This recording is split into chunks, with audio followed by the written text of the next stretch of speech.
Welcome back. The Prime Minister has wound up his trade tour of Latin America in Brazil.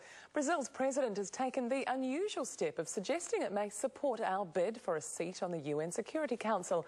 But as political reporter Michael Parkin explains from Brasilia, this wasn't quite the fairy tale ending John Key was hoping for. Brazil was the final stop on John Key's four-country Latin American tour, and the welcome here certainly had the most flair. Dilma Rousseff is Brazil's first female president, a former left-wing activist who was jailed in the 1970s by the military dictatorship and reportedly tortured.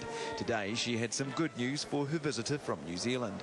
Having New Zealand as a partner and as a non-permanent seat or member of the Security Council is a prospect that Brazil contemplates supporting. And the president's staff were security conscious too at the joint press conference. Journalists were not allowed to ask questions and they couldn't even sit down on these seats reserved for business officials. There are rules.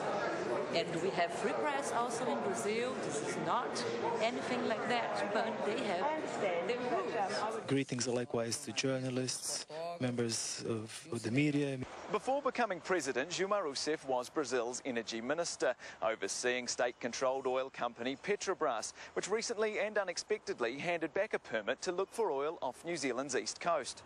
John Key says it wasn't these protests that sent Petrobras packing, but he didn't get the impression from the president that it will be back. I think we'll see other companies take up the opportunities they don't. I think it's more they've been restructuring quite a lot of their big investments. John Key's parting gift from the president, a photo album of his time in Brazil, which he'll have plenty of time to flick through on his two-day trip back to New Zealand via Easter Island.